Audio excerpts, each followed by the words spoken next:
Om Sadashiva Samarambam Shankaracharya Madhyamam Asmadacharya Paryantam Vande Guru Param Ishvaro Guratmeti Multibeda Vibhagine Vyomabda Vyapta Dehaya Dakshinamurtaye Namaha Sarva Vedanta Siddhanta Gocharam Tamagocharam Govindam Paramanandam Satguru Pranatoshmaham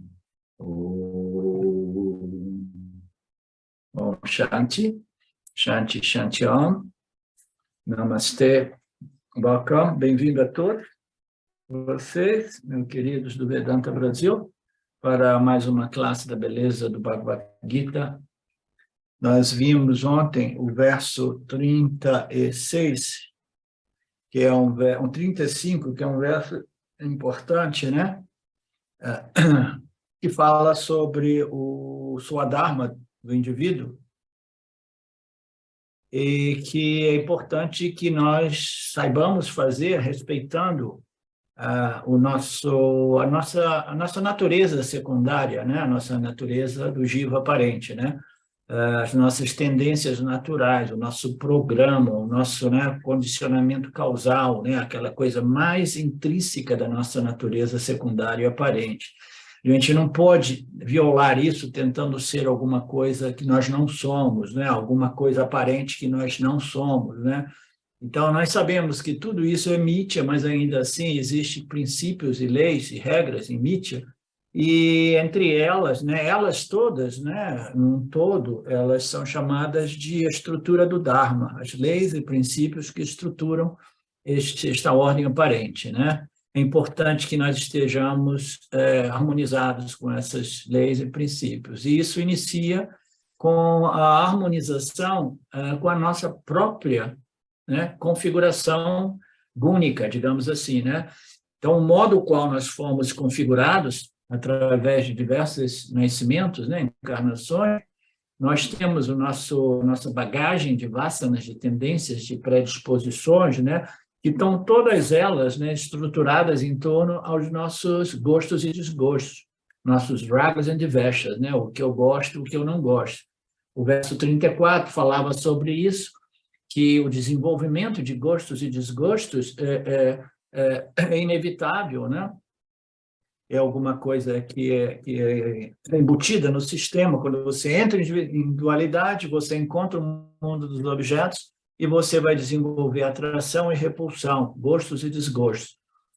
Então, este mecanismo dualista, né? Sujeito e objeto, ele cria a perturbação mental, porque a gente gostaria de experimentar somente aquilo que nós queremos, aquilo que nós gostamos, né? Sem dizer que aquilo que a gente gosta não é claramente algo objetivo, porque o mesmo objeto pode causar gosto e pode causar desgosto em duas pessoas distintas, né? Então, nós sabemos que isso é inevitável, mas que ainda assim a gente não pode ficar escravo do gosto e desgosto, né?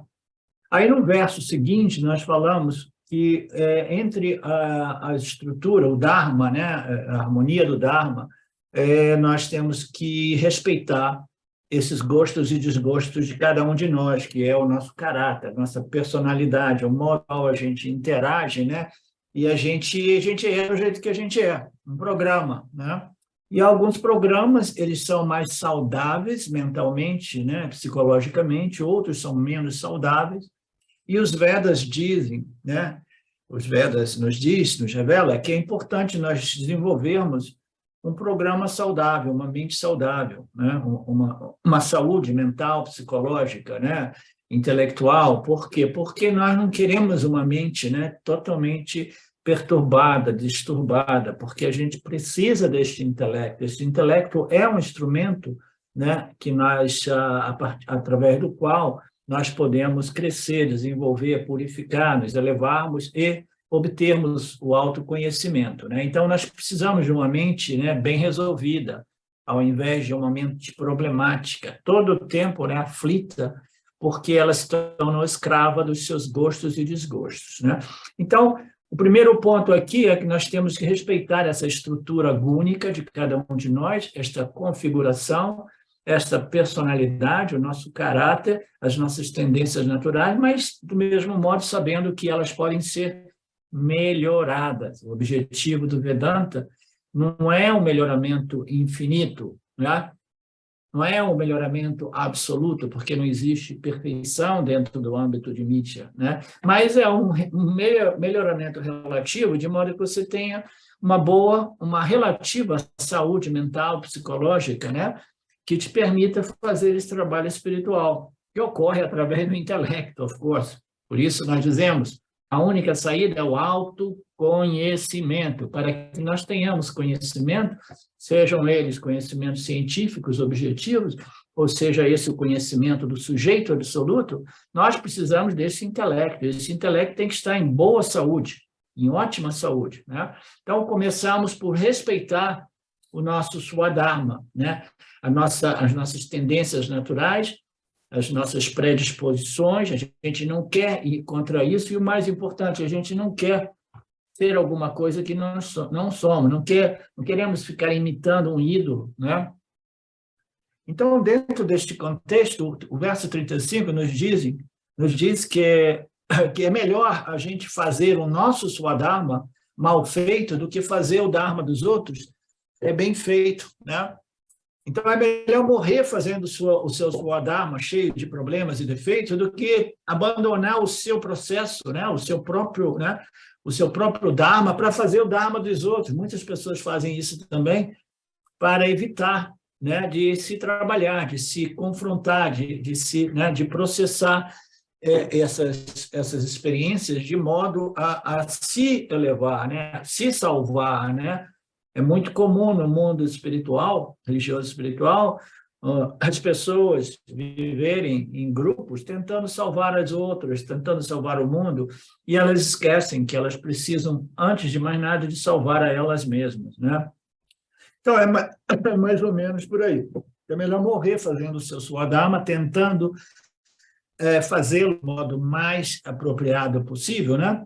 Do que sair por aí fazendo o Dharma dos outros. E isso foi muito bem contextualizado no caso do Arjuna, que ele queria abandonar o seu Swadharma de general do seu exército, que precisava lutar aquela guerra e destruir o exército inimigo, mas devido à sua perturbação emocional, sentimental, psicológica, ele ficou confuso e ele não compreendia mais o Dharma e o Adharma. Então, nós sabemos que esse conhecimento ele tem que ser muito bem claro e estabelecido a respeito do discernimento entre Dharma e Adharma, para que mais tarde nós possamos exercer a discriminação entre Satya e Mithya, né?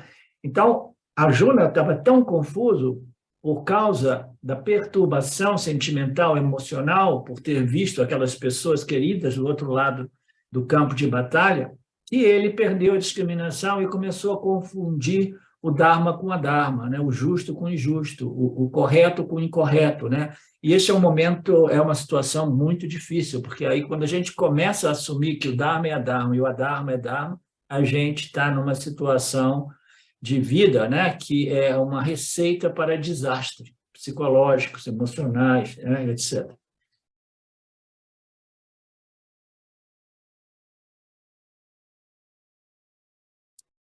Krishna completou, no verso 35, o tópico do Karma Yoga, que é o tema principal do terceiro capítulo do Gita. E Karma Yoga é considerado o primeiro estágio importante de sadhana espiritual, embora Karma Yoga não possa nos conduzir diretamente a moksha e autoconhecimento, Karma Yoga nos conduz indiretamente, porque sem o Karma Yoga, o Jnana Yoga se torna quase impossível, como nós sabemos, né? O Karma Yoga prepara e o Jnana Yoga completa este trabalho espiritual que culmina, né, com o autoconhecimento.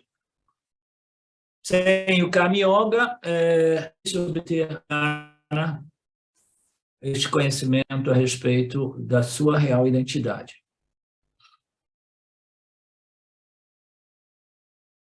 Aí ele diz aqui que uma vez que o Jnana seja obtido, o Karma Yoga já não é mais obrigatório. Então, o que isso significa? O Karma Yoga serve para preparar o intelecto.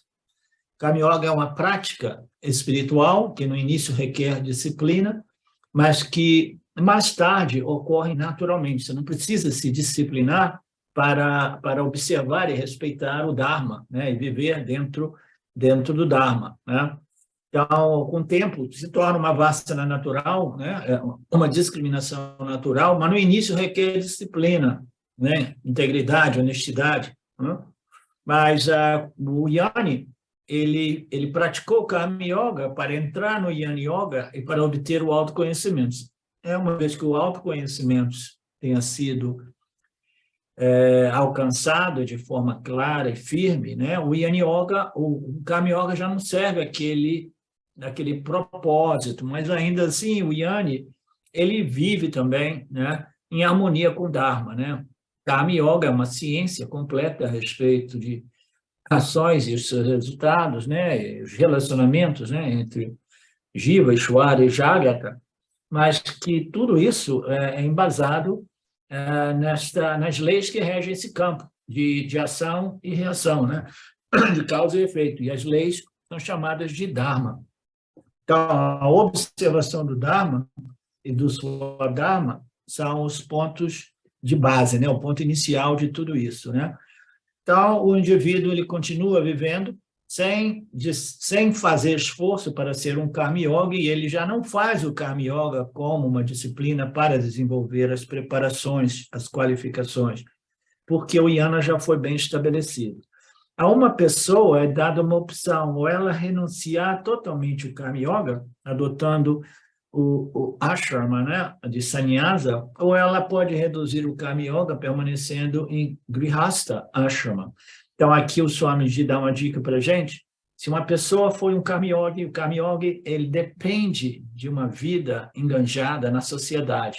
Ah, mas eu sou um sannyasi desde criancinha, então você nunca foi um Karma Yogi. O Karma Yoga requer muitas atividades que possam ser convertidas, né, em práticas espirituais. Não acha você tem que estar lá só estudando, lendo, contemplando, meditando, né, e não tem o que fazer, né? Então, você precisa ser um grihasta, tem que ser uma pessoa do mundo, que vive na sociedade. Viver na sociedade, você se torna, né, se você tiver sucesso nesta prática, você se torna um Karma Yogi, né? Então, depois que você se torna um Jnana Yogi e você obtém o autoconhecimento, o Swamiji está dizendo aqui, você tem duas opções. Ou você renuncia àquele ashrama de pessoas do mundo e ingressa no ashram de sannyasi, né? Ou num gurukula, né? Ou vai para a floresta simplesmente para viver como um sadhu, né? Ou você simplesmente, né, você permanece no mundo e você já não faz o Karma Yoga, né? Vai reduzindo o Karma Yoga, vai reduzindo o Karma Yoga, porque você já não precisa de tanta atividade para convertê-las em práticas espirituais com o objetivo de se purificar com o propósito de obter o autoconhecimento. Então, o autoconhecimento foi obtido, eu não quero ir para um ashram, então, o que eu faço? Eu estou no mundo, vivo no mundo, eu começo a criar galinha e fico longe da sociedade, né? Aí você simplesmente, sem ter que virar um sannyasi, você reduz, né, o Karma Yoga, né? Embora você não se torne um sannyasi de verdade. Assim, a redução ou a renúncia, qualquer um deles é sugerido pelas escrituras.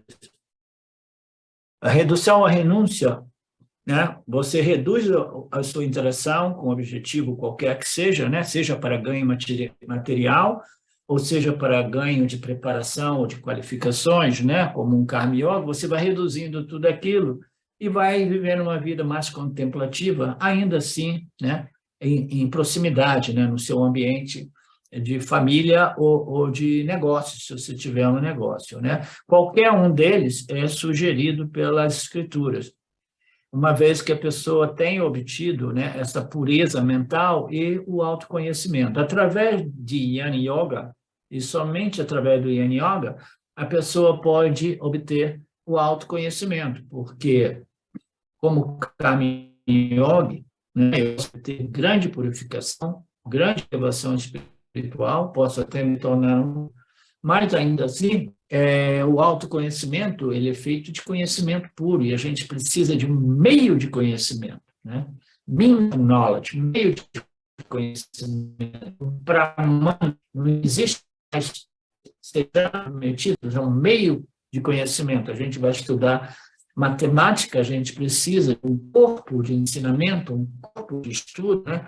E um professor, preferivelmente, que nos ensine a matemática avançada. Então, para obter o autoconhecimento, a gente precisa também de um corpo de conhecimento, um pramana e um professor que possa facilitar a assimilação de autoconhecimento, que é o conhecimento a respeito de si próprio, né?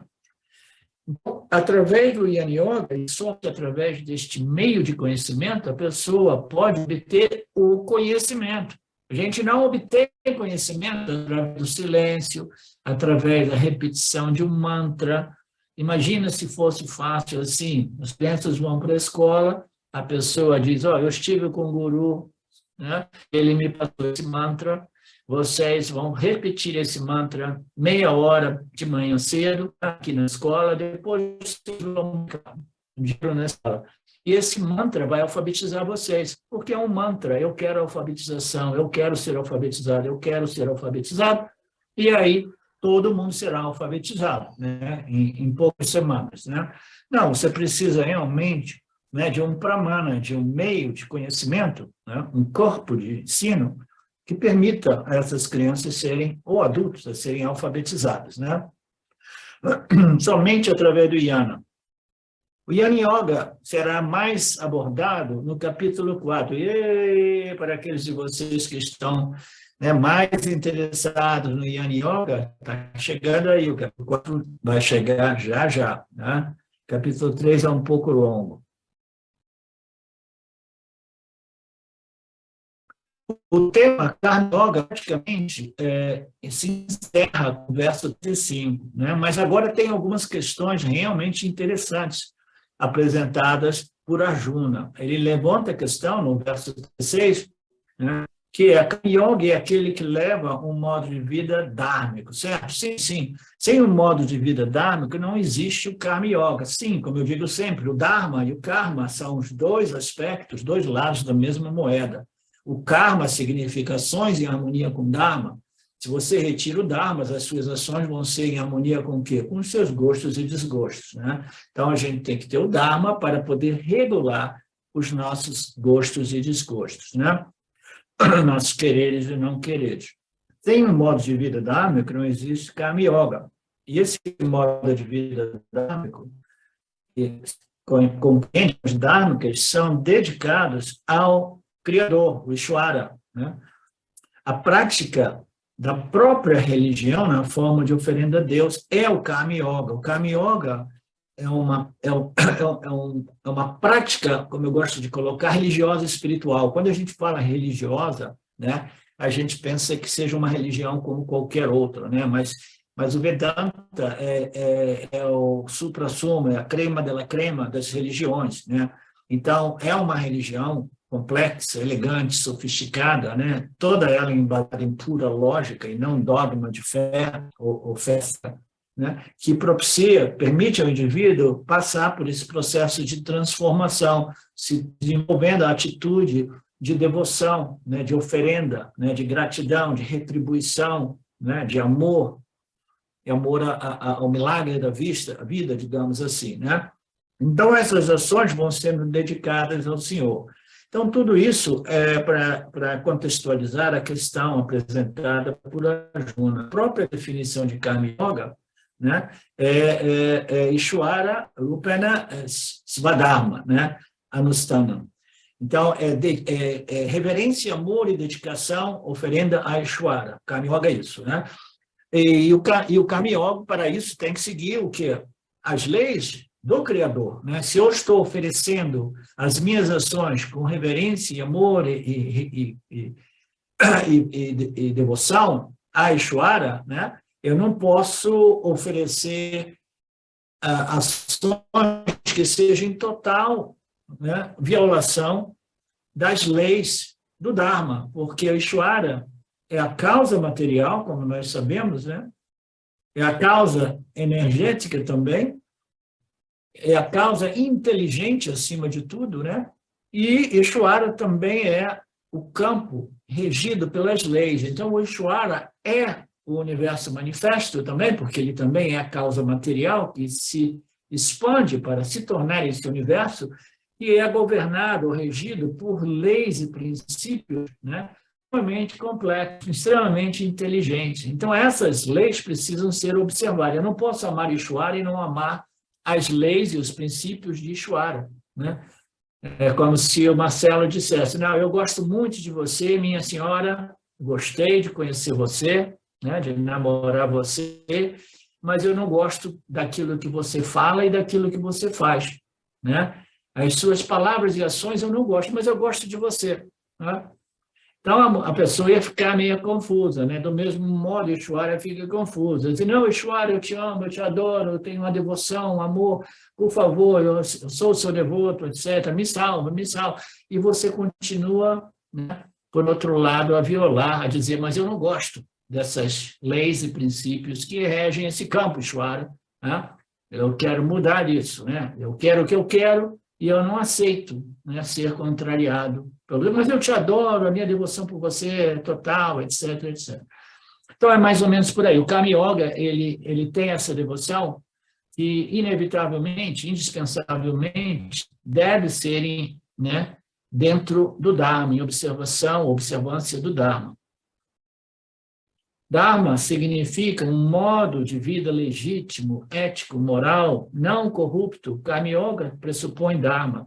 Então, o que é o Dharma? Né? É um modo de vida, né, o qual as minhas respostas ao estímulo, né, aos estímulos que chegam do campo, né, os meus parabda karma, são apropriados do ponto de vista das leis e princípios kármicos, éticos, morais, né, psicológicos, todas essas leis, né, eu tenho que responder aos estímulos de modo ético, dármico, kármico, moral, né? Psicologicamente falando, essas leis de modo a não criar conflito, não criar violação, não criar perturbação no campo e na minha mente, né? Então, isso é o Karma Yoga. Eu não posso ser um Karma Yoga sem uma compreensão e uma capacidade de discriminação a respeito do Dharma e do Adharma, né? Muito, muito claro tudo isso. E Krishna também apontou que somente seguindo este estilo de vida do Karma Yoga, a pessoa finalmente alcança o autoconhecimento e a liberação. Se alguém não seguir Karma Yoga, ela será destruída espiritualmente, né? Então, essa expressão é uma expressão forte, muito frequentemente ela aparece nas nossas escrituras, o suicídio espiritual, a destruição espiritual, né? Isso a gente não sabe exatamente, né, como interpretar essa expressão, o que é destruição espiritual, né? A gente sabe o que é o declínio, né, de uma civilização, porque a gente está vivendo através de um processo rápido de grande declínio espiritual, né? A gente sabe o que é o nosso declínio pessoal, na medida que a gente se corrompe, a gente se deixa levar pelo materialismo, por nossos gostos e desgostos, chegando ao extremo, né, de violar as leis e princípios morais, éticos, né?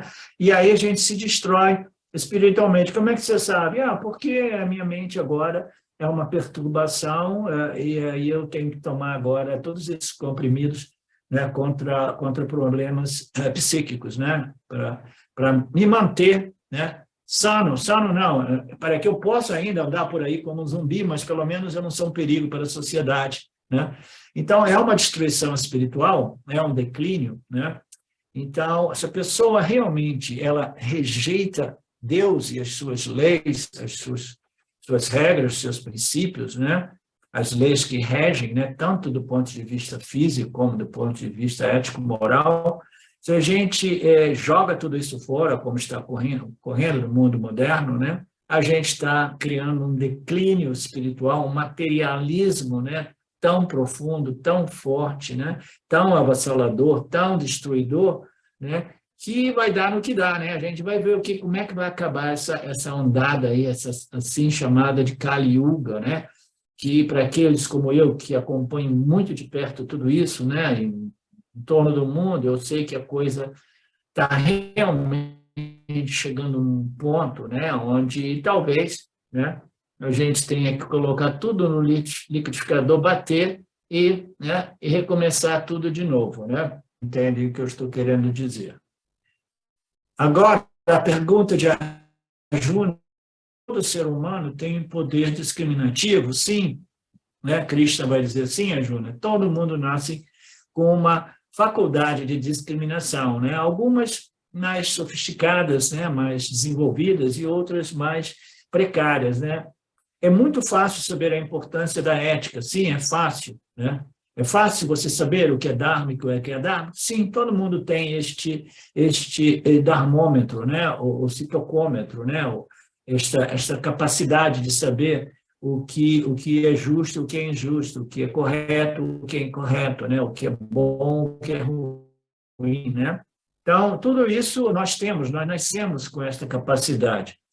Então, esta compreensão do Dharma, da ética, não precisa ser ensinada a nenhum ser humano, todo mundo já nasce, né?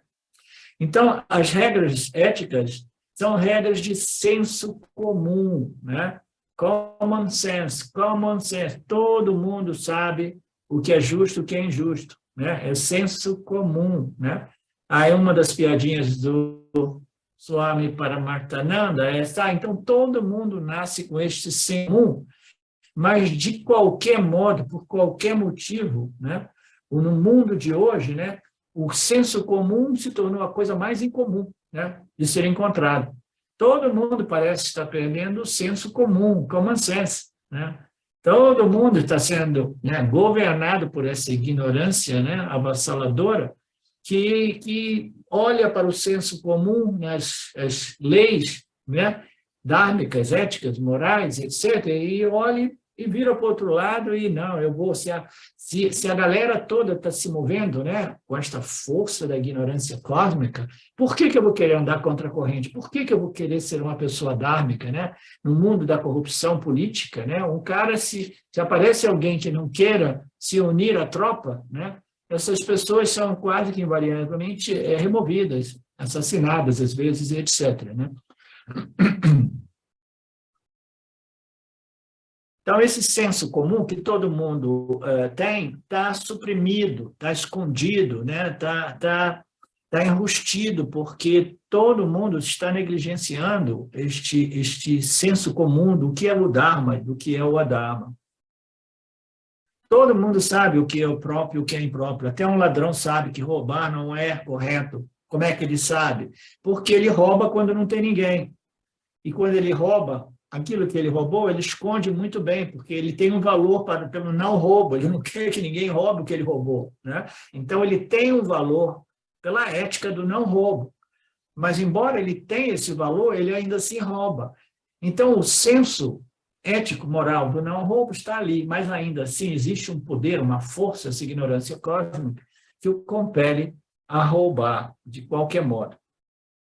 Todo mundo sabe que mentir é errado, que enganar é errado, que manipular é errado. E nos dias de hoje você não sabe onde encontrar uma informação que não seja engano e mentira, né? Então, o mundo praticamente, né, está governado por esta falsa de common sense, do que é bom, né, para a sociedade. A ignorância do Dharma não é um problema, disse Dayananda de modo muito bacana. Todos nós sabemos o que é Dharma. E o Dharma mais universal é o que ele de não fazer aos outros aquilo que eu não gostaria feito a mim, né? Então, é uma lei muito... Todo mundo sabe disso, né? É uma lei universal. Não estou dizendo que a lei simples deve ser praticada. Não quero que ninguém me prejudique, portanto, torna-se um Dharma que eu não deva prejudicar ninguém. Não, a gente diz, quando a gente compreende essa lei, a gente tem que viver de acordo com essa lei, não somente compreendê-la intelectualmente e dizer assim, que ninguém me minta, que ninguém me rouba, mas eu posso tudo, né? Não, eu tenho que viver segundo essas leis e eu vivo de acordo com elas, né? Se eu não quero que ninguém me ofenda, ofenda, ninguém me insulte, né? Ninguém me violente, eu não vou insultar, não vou agredir ninguém, né? Eu quero que as pessoas me amem, mas eu não consigo amar ninguém, eu oro, ninguém me ama. E aí? Né? As pessoas, porque ninguém me ama, como é que vai sair de uma dessas? Eu estava dizendo, eu quero ser amado, que as pessoas me amem, mas eu ódio as pessoas porque elas não me amam, né? Como é que eu vou querer obter o amor das pessoas se eu não amo as pessoas, né? Como é que eu vou obter respeito das pessoas se eu não as respeito, né? Então, a gente compreendendo essas, precisa viver de acordo com elas, em harmonia com elas, né? Então, o conhecimento do que é o Dharma, esse senso comum, não é o problema é seguir, né? Viver de acordo com ele. O problema não é o conhecimento que é o Dharma, o que é o Dharma. O problema é o desprezo que nós temos a esse conhecimento. O desprezo. Eu sei exatamente o que eu quero, seja isso dármico ou adármico. Duryodhana, Yanami Dharma. Eu sei o que é Dharma, mas eu não sou capaz de seguir o Dharma. Eu sei claramente o que é a Dharma, mas eu faço exatamente isso. Faço isso regularmente, religiosamente. Mas por que eu faço isso? Essa foi uma passagem no Gita, não sei se vai aparecer mais à frente, foi no capítulo 1 ou 2, que Duryodhana diz, não, eu sei exatamente o que é Dharma, mas existe uma força dentro de mim que me compele a violar o Dharma. E eu faço isso sempre, né? Então, o problema de Duryodhana não é o conhecimento ou a ignorância do que seja Dharma e a Dharma. O problema de Duryodhana é que ele é compelido por uma força, como se fosse uma força diabólica, que o compele a violar aquilo que o seu senso comum diz que é justo e correto. Ainda assim, ele não resiste, ele precisa fazer. Parece que existe algum tipo de demônio, uma força poderosa dentro de mim que me faz agir contra a minha própria consciência, meu próprio conhecimento, a minha compreensão, o meu bom senso. O meu bom senso diz, não faça isso, mas existe uma força, né? Uma força que me compele a fazer aquilo que é em violação ao meu Swadharma, ao meu bem-estar, né? E ao bem-estar do campo, ao bem-estar dos outros seres, etc., etc. Em outras palavras, aquilo que é em desarmonia com o Dharma. Qual é essa força que faz uma pessoa violar o Dharma, apesar do seu desejo de viver segundo o Dharma, né? Eu quero viver de forma dharmica, mas ainda assim existe essa força, né? Que força é essa? É a questão do Arjuna. Ninguém quer ser um Asura, né? Então, o que é essa força? Ninguém quer ser uma pessoa do mal, uma pessoa, né, destrutiva, né, etc. E muitos com essa força como um princípio externo. Eles chamam de Satã, ou Satanás, ou diabo, né? Alguns chamam de Rakshasas, né? Quase todas as religiões colocam essa força como algo externo que está nos fazendo violar o Dharma. Então, aqui a Arjuna quer saber se existe algo, este poder, se ele é externo realmente, né? Isso me faz lembrar uma questão. A questão é exatamente essa, esses pensamentos, eu acho que foi o Silvio que falou, esses pensamentos, eles não podem ser externos, não pode ser alguma coisa no exterior que passa para mim, né? Então, será que essa força é uma força externa, né? Será que eu tenho que me benzer, né? Será que eu tenho que ir para um centro para que eu seja rezado, para que esses espíritos do mal, essas forças, né, impactando ou invadindo, né, na minha mente, né? Então essa é uma questão comum, né, se essas coisas são externas ou internas, né? Se é uma força do mal externa, se é um espírito do mal externo, né? Algumas pessoas pensam que não seja nem um espírito, força diabólica, né, satânica, interna, que me faz violar o Dharma, mas algumas pessoas dizem que talvez seja o próprio Ishvara. Ishvara esteja me obrigando a matar uma pessoa. Vocês já ouviram isso? Nos Estados Unidos existem muitos crimes, né? Crimes estranhos. Não que existam tantos assassinatos como no Brasil, né? O Brasil, recorde. Mas nos Estados Unidos, existem muitos crimes, as pessoas são armadas, e algumas dessas pessoas, elas dão uma pirada e aí elas saem dando tiro e matando as pessoas, ou matando uma pessoa específica, né? E muitas vezes, né, quando elas vão ser julgadas, né, a pessoa vai dizer assim, o que você pode dizer em sua defesa?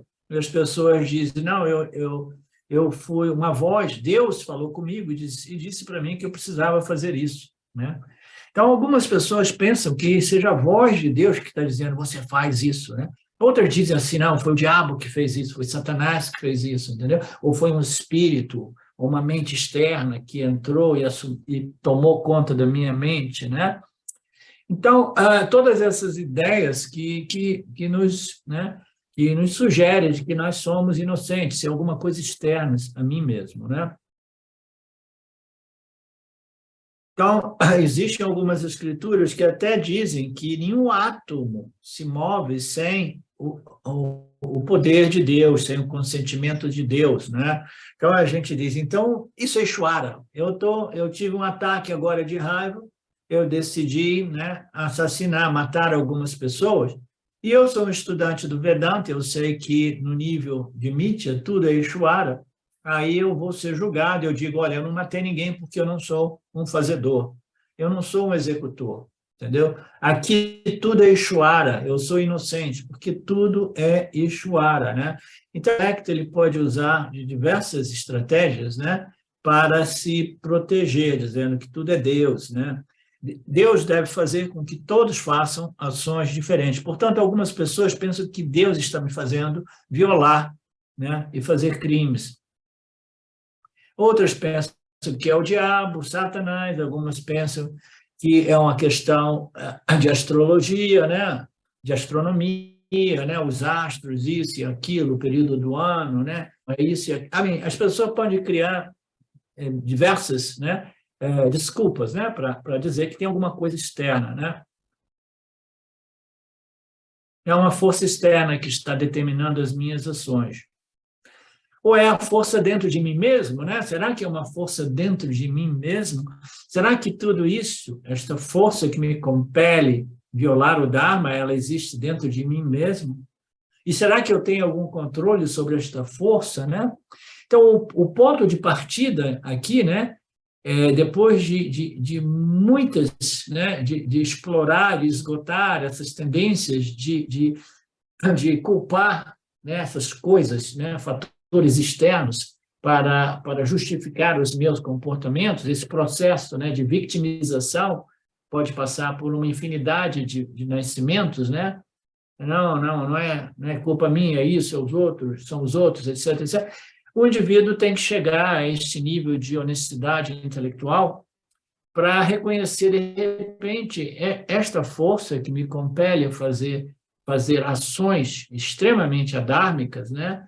Esta força talvez esteja dentro de mim, talvez eu seja o responsável, talvez eu e somente eu tenha o poder de controlar essa força. Eu não posso pensar que outros fatores podem controlar, porque isso está sendo originado a partir de mim mesmo, entendeu? É dentro da minha mente, é no porão da minha mente, é no meu subconsciente, no meu inconsciente.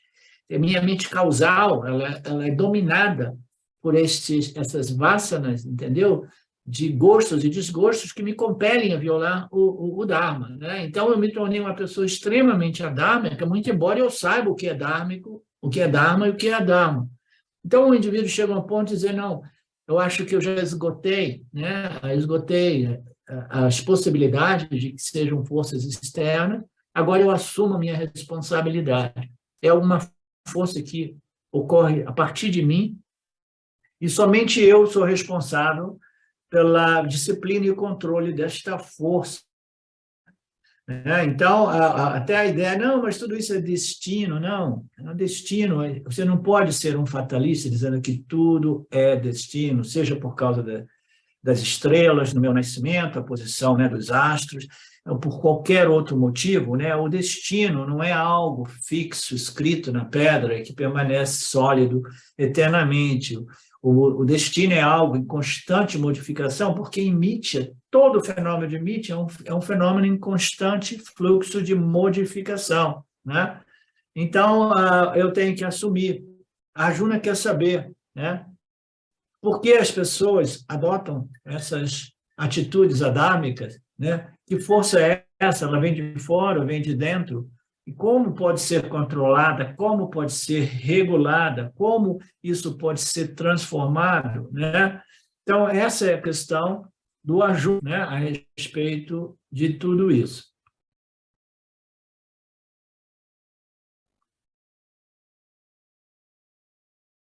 Persuadido por qual força invisível um ser humano comete a violação ao Dharma? Ele vai atuar o Adharma, né? vai desenvolver uma sociedade que vive em total violação das leis de Deus, né? E ela faz isso contra a sua vontade, porque dentro de si ela sente que ela não deveria fazer, mas ainda assim ela se sente impotente. E aí as pessoas começam a questionar o quê? O livre-arbítrio, né? Se tudo é destino, tudo é Deus, existe essa força que é muito mais forte do que eu não tenho nenhuma poder de escolha, né? Eu sou compelido. Então, onde é que está o livre-arbítrio? Então, a história de livre-arbítrio não existe, né? E não existe por quê? Porque não tenho controle sobre os meus pensamentos, palavras e ações.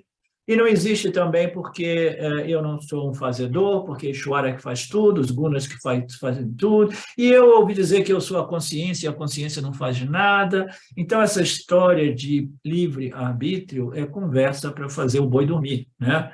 Então, a pessoa parte do intelecto para justificar a sua incapacidade, indisciplina a respeito dessas tendências adármicas, né?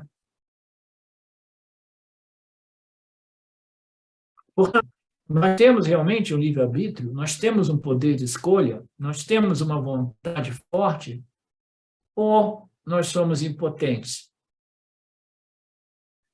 Essa força parece ser o que, segundo um grupo de pessoas, não existe livre-arbítrio. São as pessoas fatalistas, que dizem que tudo é determinado por outros fatores. Arjuna diz, movido por esta força, como se fosse forçado com o que você chama de revólver, e nós obedecemos porque uma arma está lá. Assim, ninguém parece manter uma arma na sua cabeça e fazer você dizer uma mentira, né? É como se você tivesse sempre com um revólver apontado na sua cabeça, forçando você a fazer o que você não quer fazer, tá? Então, é uma arma na minha cabeça que me força a mentir, a enganar, né, a violar o Dharma. Então, isso cria muita confusão, né? Isso vai forçar com que eu tome droga, que eu beba, né? Que eu jogue, como foi o caso do Arjuna, né, que acabou perdendo o reinado fazendo o jogo de azar. Esta é uma pergunta básica, comum, importante, que vem na cabeça, na mente, no intelecto de cada ser humano estudando Vedanta. Existe esse livre-arbítrio ou não existe? Portanto, esta porção é uma porção importantíssima, né? A importância de saber que força é essa e eu tenho poder ou não tenho poder para regular e disciplinar e converter essas tendências negativas em tendências positivas, em pensamentos positivos, né? O que vocês acham? A gente tem esse poder ou não tem? Existe o livre-arbítrio ou não existe? Né? O que vocês acham? Professor, Oi. eu acho que o livre-arbítrio existe ali entre o estímulo e a resposta, né? No momento em que ocorre uma situação, né? E você pode tomar um caminho, né? Vamos dizer, naquele momento, né? Sim. Nós vimos isso. Diga, Luciana. Ontem na aula foi comentado que a gente não tem poder sobre aquele primeiro pensamento que vem do subconsciente, né? Mas o segundo pensamento, que nosso intelecto, a gente tem controle. Acho que Exatamente. Eu ia falar sobre isso, eu ia mais uma vez recomendar que o Mauro assista a aula de ontem, e foi muito bem desdobrada neste ponto, né? A nossa capacidade de controle não é o pensamento inicial, mas são os pensamentos secundários, né? Que são as nossas comentários, interpretações, o que a gente vai fazer, se a gente vai fortalecer aquele primeiro pensamento adármico, ou se a gente vai simplesmente restringi-lo, negligenciá-lo, né? Rejeitá-lo. Né? Então, antes de falar, levanta a mãozinha, tá? Tá Vamos bom, falar desculpa. em cima. Desculpa. Pode terminar, depois eu falo. É que eu ia responder a sua pergunta. Que o senhor falou sobre livre-arbítrio. Pode responder agora. Como o senhor disse, né? O maior exercício do livre-arbítrio está no intelecto. Se a gente for, a nossa vida for seguida pelos desejos e aversões, realmente ali não existe livre-arbítrio, né? Porque estamos seguindo nossas vastas de forma automática, autônoma. Mas o exercício do livre-arbítrio existe a nível do intelecto, quando a gente reconhece, né, que aquela ação irá criar uma situação adármica, irá prejudicar a mim e o campo. Isso é o que o senhor realmente, nas aulas anteriores, considera o maior exercício do livre-arbítrio, né?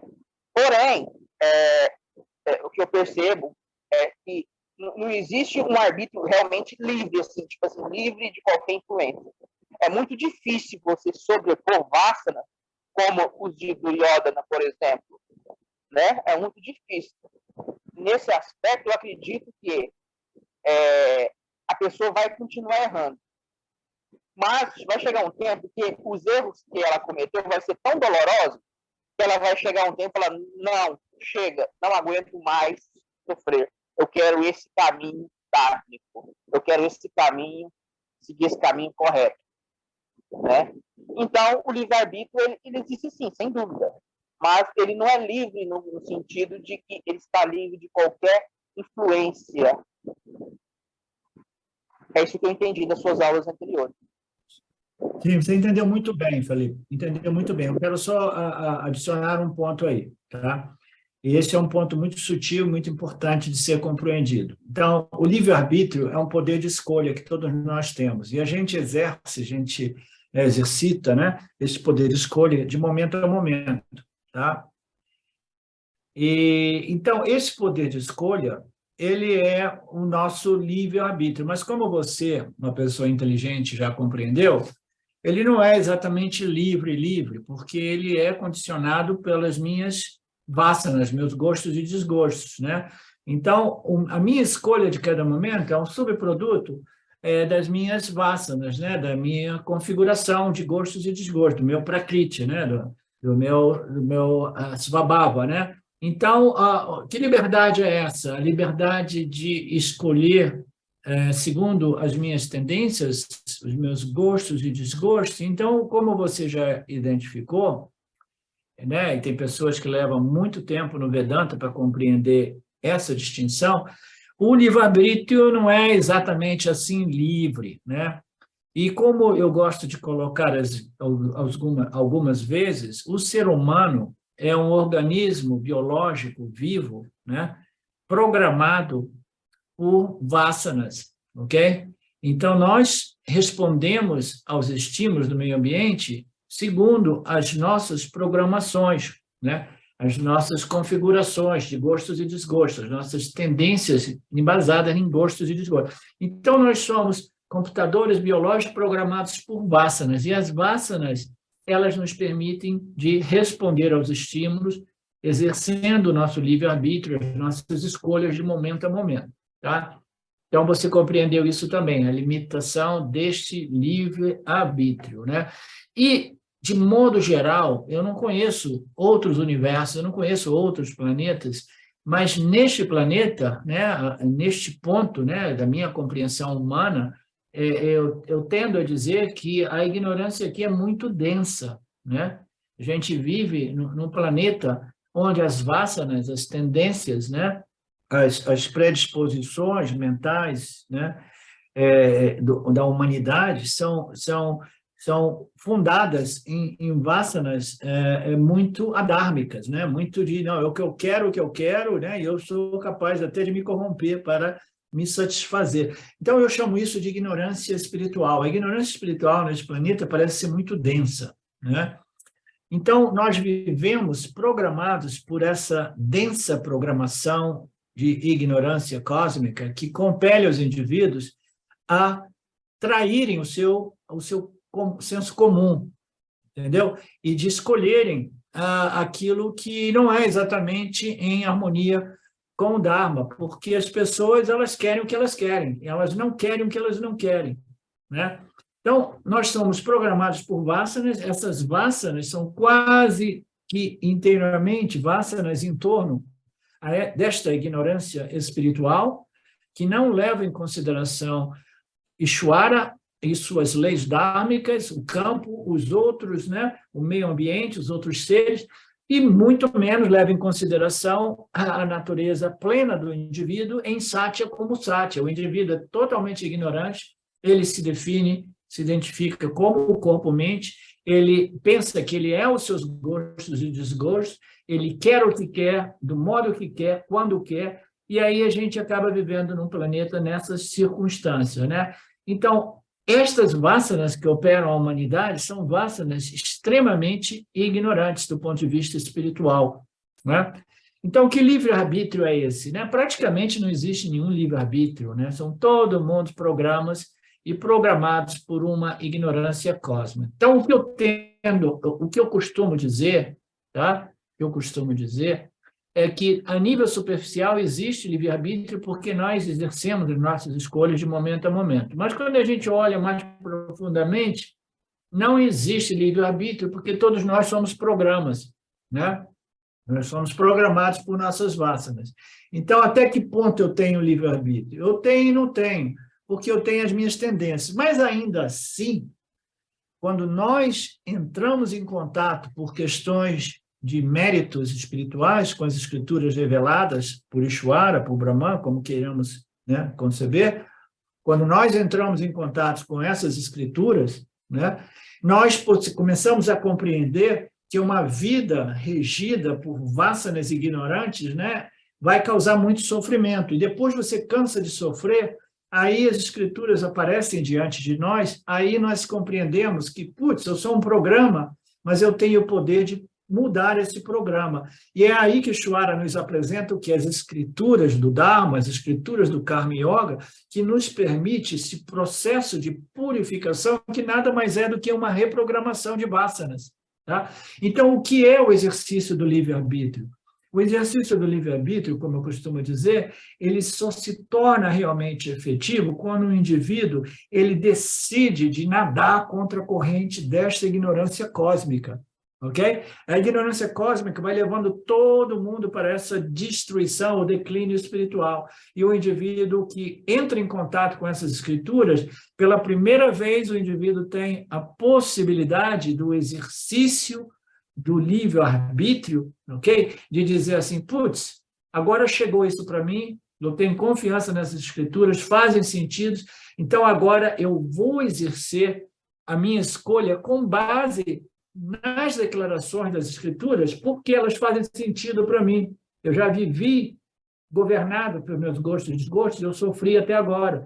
Agora eu quero viver governado por essas escrituras, essas lógicas, essas análises que me dizem que se eu quero crescer, me elevar, me purificar e me libertar, eu preciso me harmonizar com as leis do Dharma. Então, pela primeira vez, eu começo a exercer um livre-arbítrio mais digno de ser chamado livre-arbítrio, porque eu estou indo contra a programação coletiva, né?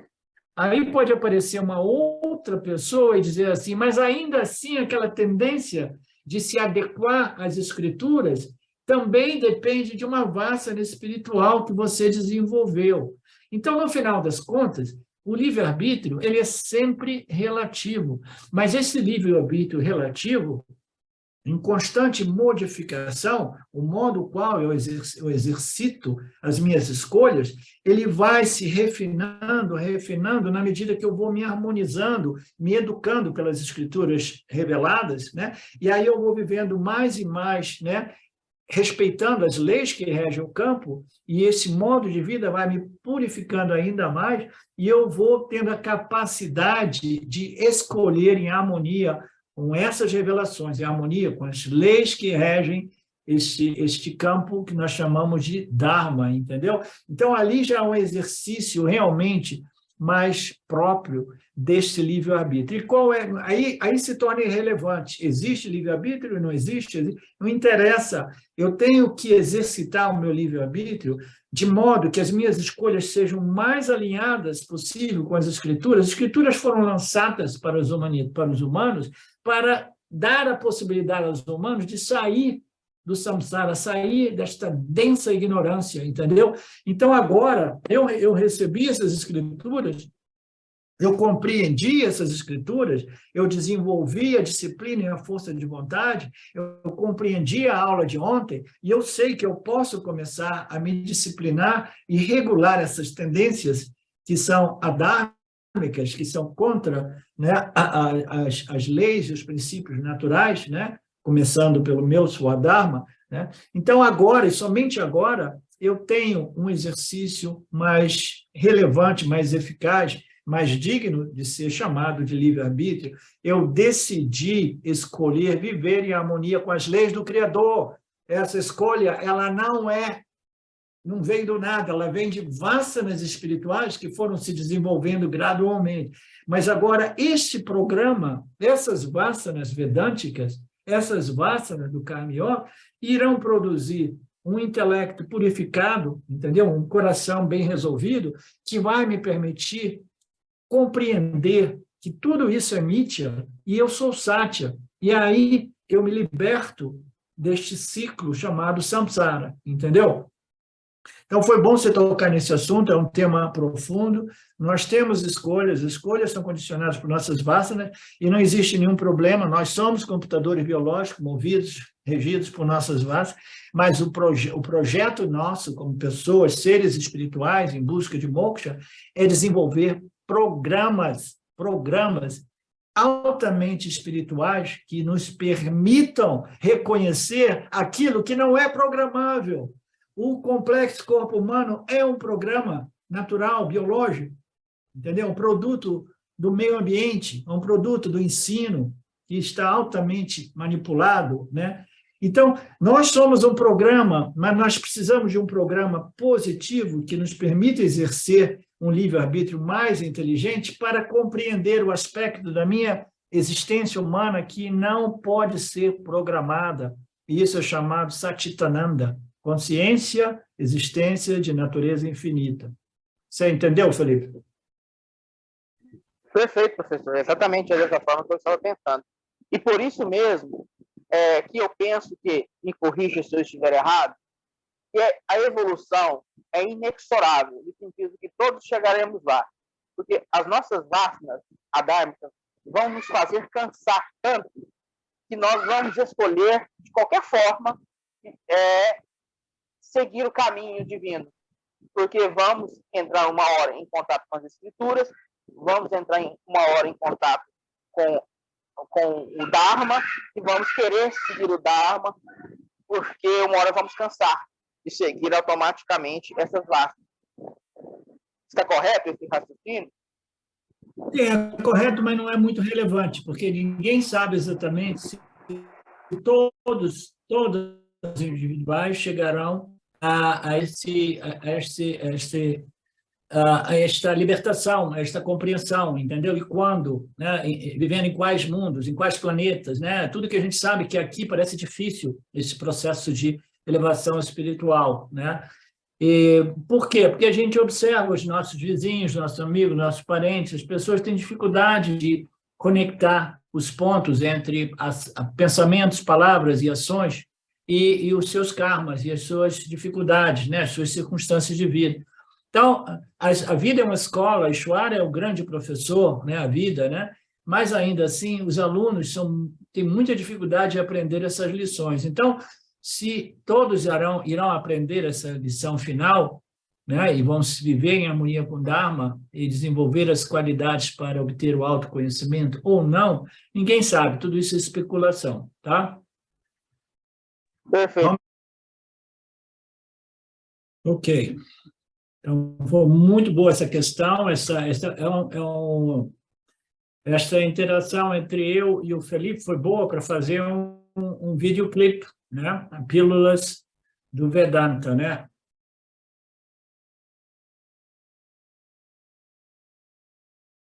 Ok, vamos entrar no verso 37. Agora o Lord Krishna responde a Arjuna, né?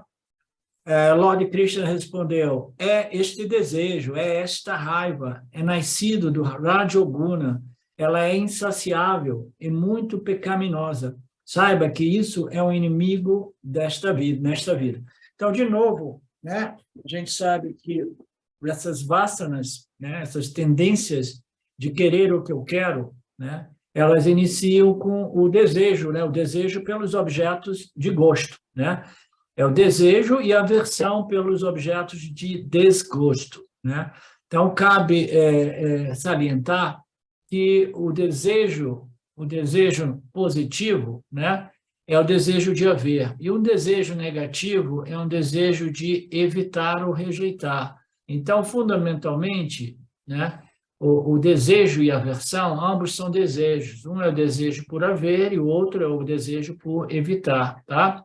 Então, esses desejos, que são ragas e dveshas, né, meus gostos e desgostos, eles são nascidos do Rajoguna, essa energia rajásica que nos compele a buscar, né, os nossos objetos de desejos na fantasia, na ilusão de que eles possam realmente nos preencher, nos satisfazer, nos realizar, nos resolver.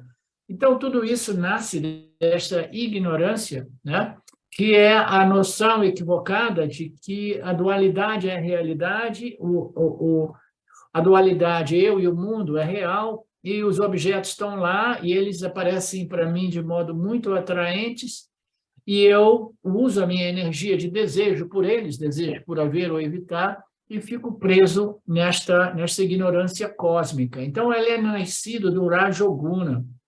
Ele é um glutão, é um consumador de objetos de desejos insaciável, é o tempo todo, né, correndo para ver, manter e evitar.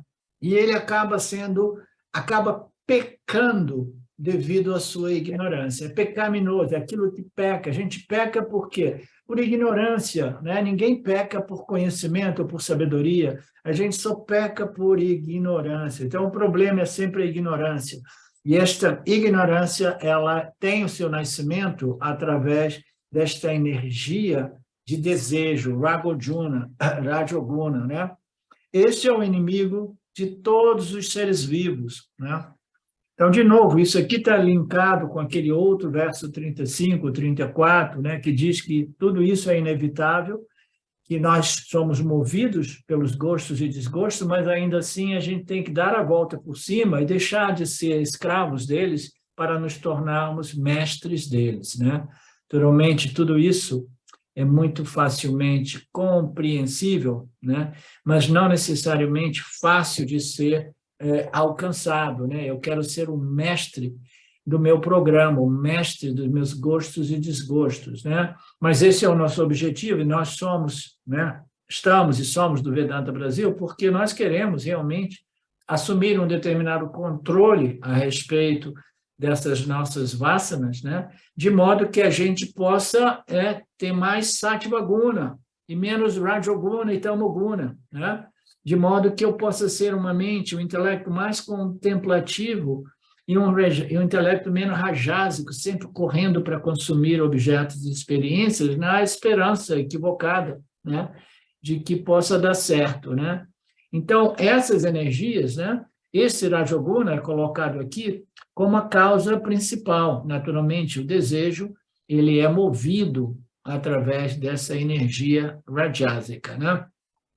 Assim, neste verso, até o final deste capítulo 3, Krishna responde à pergunta de Arjuna e aponta que não existe nenhuma força externa que nos controla. Esquece isso.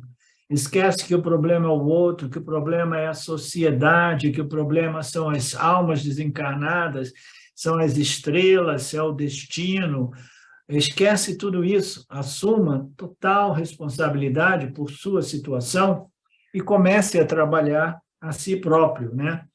Esse nível de transformação pessoal, melhoramento pessoal, mas a gente precisa de assumir total responsabilidade pela nossa situação, né? Eu sou desse jeito, estou desse jeito, tenho um monte de gostos e desgostos, eles perturbam a minha vida, eles abalam, eles comprometem a minha discriminação, eu acabo cometendo erros, mas eu não posso mais culpar o mundo, culpar Ishvara, culpar o diabo, o demônio, Satanás, etc., ou os outros, né? Eu tenho que assumir a responsabilidade e começar esse processo, né, de educação, de estudo e assimilação desta ciência de Mithya, essa ciência, né, de Ishvara Jiva Jagata, né? Não existe um anjo externo que venha me salvar. Não existe um diabo externo que venha me punir. Nada está me controlando. Tudo isso existe dentro do âmbito da minha mente, né? A minha mente subconsciente, a minha mente consciente. Portanto, na nossa filosofia vedântica, né? Na nossa ciência da realidade, a gente não dá crédito para fatores ou forças ou diabos externos, muito embora eles existem encarnados. Esse planeta aqui é cheio de pessoas diabólicas, diabos, satanás encarnados, promovendo o mal o tempo todo, mas ainda assim a gente não pode atribuir a nossa miséria a eles, a gente jamais deve se colocar, né, numa posição de vítima do mundo, vítima dessas pessoas, né? A gente tem que assumir a nossa responsabilidade e ver o que eu posso fazer. O que eu posso fazer para modificar o Serapa, né, o meio ambiente, e se eu não posso fazer nada para melhorar o meio ambiente, tem sempre alguma coisa que a gente possa fazer, mas se eu não posso fazer nada, eu faço alguma coisa para me fortalecer de modo que eu me torne o mais imune possível, né, a respeito deste ambiente extremamente adármico, destas pessoas diabólicas, né?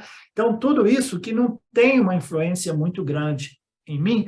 Por quê? Porque eu estou cuidando da minha mente, desenvolvendo esta força, né, mental, psicológica, emocional, né, através do conhecimento, da compreensão de que eu posso ainda assim, né, assumir minhas responsabilidades e começar a desenvolver esse equilíbrio, esta força, esta imunidade contra um ambiente extremamente, né, adverso, extremamente difícil, extremamente adármico, no qual nós vivemos nos dias de hoje. Tudo ocorre dentro de você.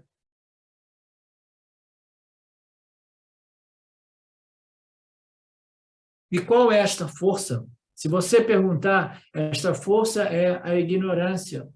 Somente a ignorância causa todos esses problemas. Então, se existe uma força, veja, homem, não existe nada comparável ao Vedanta. Ele vai dizer assim, não, existe uma causa, existe uma força, essa força é essa ignorância cósmica, tá? Então, essa ignorância é a causa raiz do problema.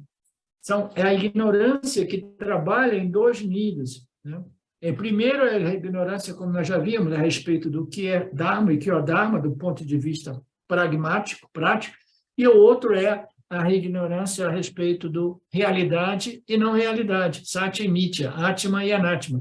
Então, esta ignorância espiritual é o problema, e somente esta. Então, como é que eu vou fazer? Como é que eu vou controlar essa força da ignorância? Você tem que entrar neste processo, né? Este processo de educação das escrituras, o processo Vedântico, Shravana, Manana, Nididhyasana, que compreende o Karma Yoga, o Dharma Yoga. E neste processo, eu vou reduzindo, né, minimizando, né, neutralizando a minha ignorância. E o que neutraliza a escuridão? A luz. O que neutraliza a ignorância? O conhecimento. E este é conhecimento puro. O conhecimento das Escrituras, elas foram reveladas, não foram originadas pelos homens, mas da inteligência suprema, chamada Ishvara, ou pura Sattva, e é um conhecimento que tem o poder de neutralizar completamente todo tipo de ignorância, né? Então, qual é a solução? A solução é iniciar esse processo, né, de treinamento, de educação, de estudo e assimilação dos conhecimentos que irão resolver a causa raiz da problemática humana, né, que é a ignorância espiritual. Aqui, Krishna não fala sobre, neste verso, ele não fala sobre a ignorância, né? Ele fala sobre o Rajoguna, essa tendência, né, de buscar a resolução nos objetos de consumo, né, que é o grande desvio, o grande enganador, né, o Mr. Maya produzindo as suas energias, né? Aqui ele não vai falar exatamente sobre a causa raiz, que é o Ajnana, que é a ignorância espiritual. Raramente entendemos esta ignorância espiritual, as pessoas não compreendem, é difícil para elas compreenderem. A gente compreende uma ignorância básica que se expressa na forma de duas forças, chamada de desejo, né? Kama e Krodha, né? Então, quando a gente tem essas forças, né, de desejo e raiva, né, elas ficam divididas, sozinho é o problema. Então, essas experiências do samsara, né, e ela é uma lista longa, né, de experiências emocionais, né, psicológicas, né, que começam com desejo, com o apego, a dependência, né, a expectativa, né, e depois vai virar a irritação e raivas, né, e frustrações. Então, tudo isso, né? Então, tudo isso parte do desejo, e do desejo depois vem a frustração, da frustração pode vir a depressão ou a raiva, né? Então, as pessoas entendem que o problema seja esse.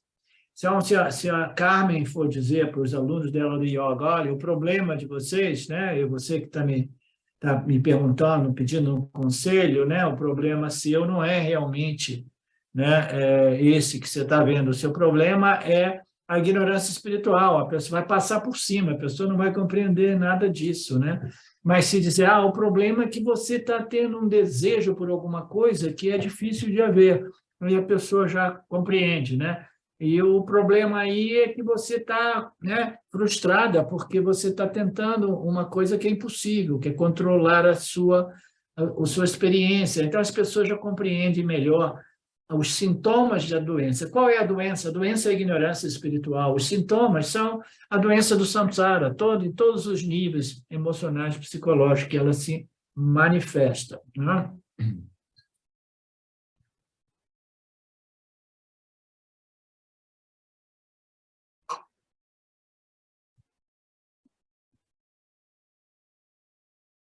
Portanto, nos versos seguintes, Krishna vai discutir o problema do Kama Krodha.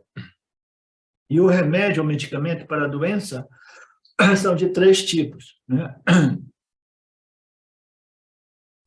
São os 3 tópicos. Kama Krodha Svarupam, a sua natureza, a natureza, né? A natureza desta ignorância.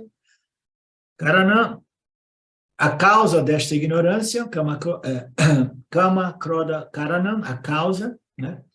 A natureza, a causa, e Kama Krodha Pariharaha, como evitar, né? Então, como evitar essa ignorância? Então, a natureza dessa ignorância, a causa dessa ignorância e a disciplina para evitar que essa ignorância se nutra. Então, nós temos esse problema, os problemas se manifestam como Kama Krodha, né? 2 aspectos psicológicos e emocionais da doença do samsara, e aqui ele o Krishna vai apresentar a natureza dessa ignorância, né? A causa da ignorância e o modo o qual nós podemos curar esta ignorância, né? É um tópico triplo. So, Bhagwan pergunta, Sri Bhagwan Uvaka pergunta, então, qual é o seu inimigo? Qual é o inimigo seu que te impede de seguir o Dharma? Né?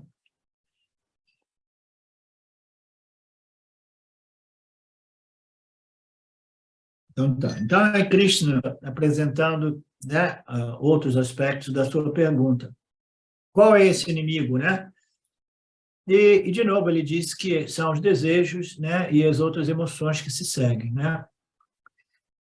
Desejos, kama significa desejo, kroda significa raiva, significa o desejo que é experimentado intimamente por todo ser humano, e a frustração, raiva, experimentada sempre que os nossos desejos são obstaculizados, né?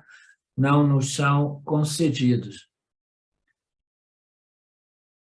Ninguém precisa de dar exemplo do que seja um desejo e o que seja, né, o que seja a emoção decorrente de um desejo não realizado, um desejo obstruído, né?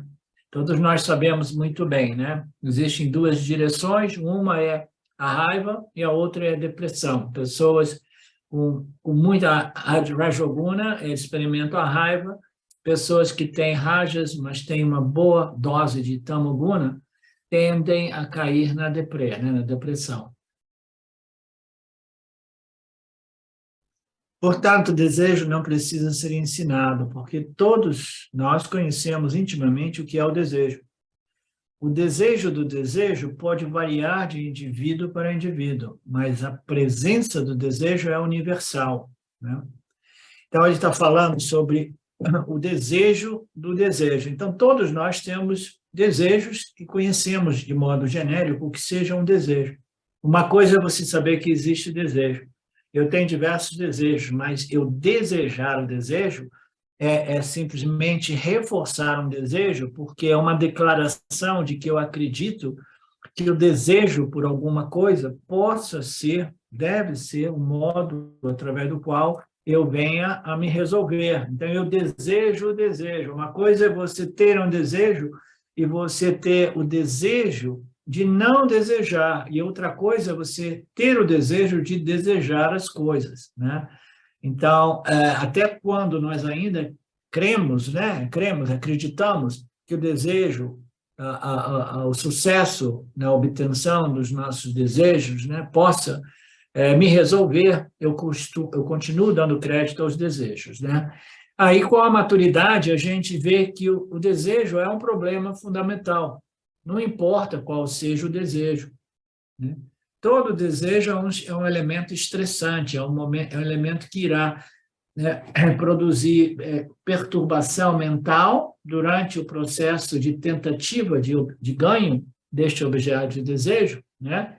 Eu vou estar já, né, experimentando perturbação, e depois, né, se meu desejo vem frustrado, eu ainda experimento mais perturbação ainda, né?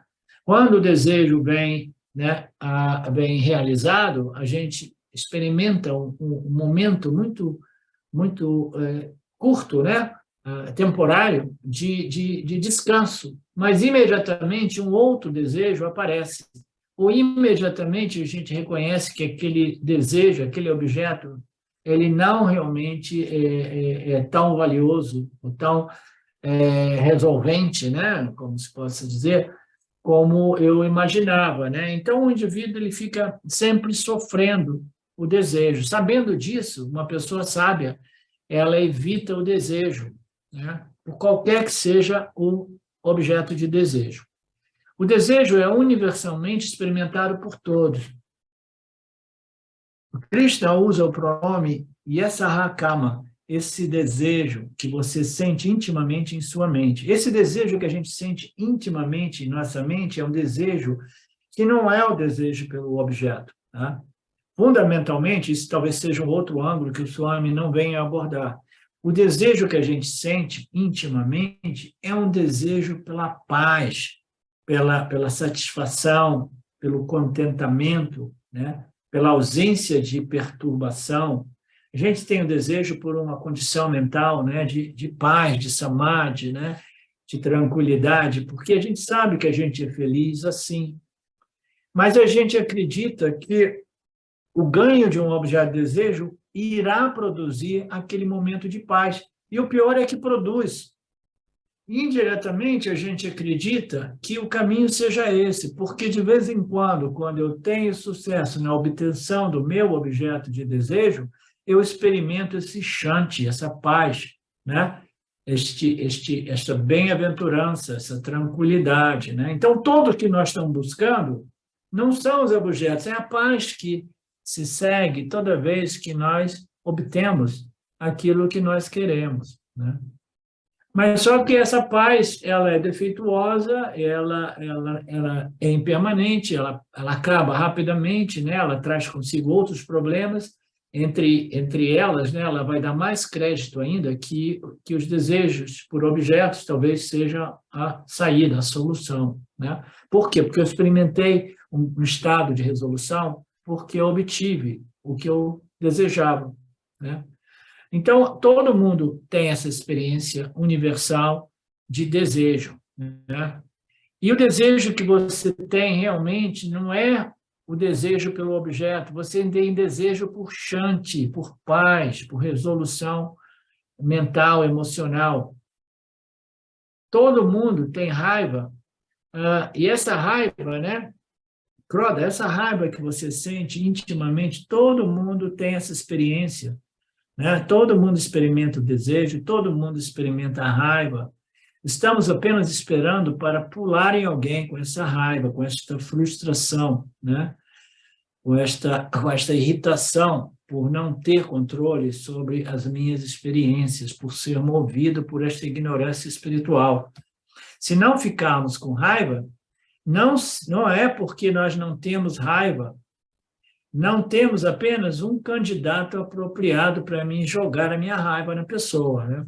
Naturalmente, aqui, né, o Swami se refere às pessoas, né, menos preparadas, menos purificadas, né, as pessoas menos espiritualizadas, as pessoas que carregam com si muito desejo e muita raiva, né, muita kama e muito kroda, né? Então, eu sei o que é isso, porque eu era um exemplar raro de alguém que explodia muito facilmente, né?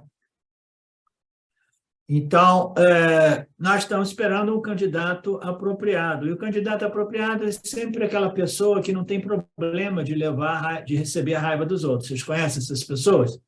Né? Elas se tornam catalisadoras, elas vão receber, né? É um para-raio, ela recebe, né, a raiva de todo mundo, como se fosse, né, realmente o dharma dela. O meu dharma é receber a raiva de todo mundo, né? Se você ficar com raiva de forma inadequada, é um problema. Como é assim? Se for uma raiva com seu patrão, você vai perder o emprego. Com você, se você ficar com raiva da sua esposa, ela não vai te dar mais sexo, ela não vai nem preparar mais o jantar, né? Já está na ponta do nariz a sua raiva, né? Está saindo por aqui, mas você sabe as consequências, né? E você tem que se controlar. E como essa raiva nasce, como o desejo nasce, né? Ambos são nascidos do Rajoguna.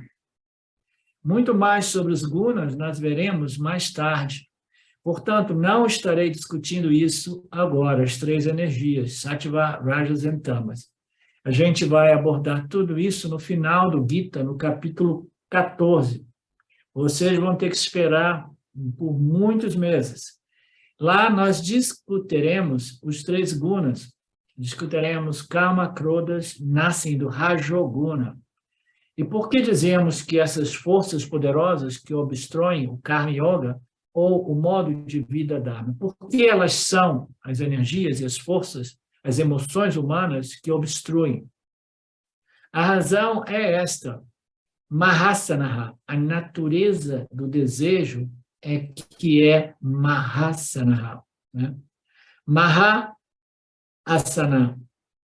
né? Maha, um grande comedor, um voraz consumidor. O desejo, ele consome objetos como nada mais, né? É um glutão, é um glutão que jamais se sacia. Ele é Gundatara, é o demônio que existe dentro de cada um de nós, o desejo por consumir experiências ou objetos de desejo, né? Esta é a natureza voraz de um glutão, né? Isso consta no Purana. Ele continuará comendo, consumindo, como um rato, né? Um rato roedor que jamais pode parar de consumir. Então, o Rajoguna, ele é, às vezes, ilustrado como aquele desejo por consumo idêntico ao de um rato. Um rato está sempre roendo, né? Se ele parar de roer, ele morre, né? Ele precisa de estar fazendo aquilo para que os seus próprios dentes não acabem com ele, né? Ele tem que estar roendo, um roedor, né? 24 horas por dia, né? Ele rói, ele come, ele consuma sem limites. Então, está dizendo aqui que o indivíduo, o ser humano, né, governado por esta energia do consumo, né, por objetos de desejo, ele é como um rato que não para de roer, não para de buscar objetos de experiência. É o desejo pela experiência, o consumo dos objetos de experiência que precisam ser gradualmente convertidos em desejo por objetos de conhecimento, de compreensão, né? Mas enquanto nós tivermos esse desejo por objetos de experiência, nós estaremos ali de objeto em objeto como um glutão insaciável, né? Então, a ideia de que não há como satisfazer os desejos, qualquer quantidade de desejos que nós realizamos nunca colocará fim à nossa lista de desejos. Apenas irá expandir cada vez mais a nossa lista de desejos, né? O Swami Shimayananda costumava falar sobre isso, né? Você tem uma lista de desejos, aí você começa a trabalhar naquela lista de desejos. Aí, quando você tinha uma lista de 50, quando você realizou 10, você falou assim, opa, agora faltam só 40. Quando você vai ver a lista passou para 80. Porque durante a obtenção ou ganho daqueles objetos de desejo, outros desejos foram expandindo a sua lista, né?